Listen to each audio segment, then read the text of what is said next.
இன்னைக்கு மகாபலிபுரம் கடற்கரையில ஒத்த கோயில் தான் நிக்குது.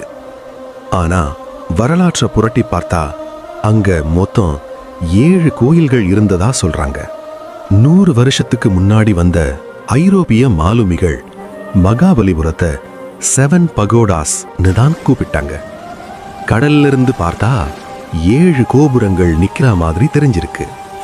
ஆனா காலப்போக்குல கடல் மட்டம் உயர்ந்ததால 6 கோயில்கள் கடலுக்குள்ள மூழ்கி போச்சு. இதெல்லாம் கட்டுக்கதைன்னு நினைச்சப்போ 2004 சுனாமி ஒரு உண்மையை வெளிக்கொண்டு வந்துச்சு.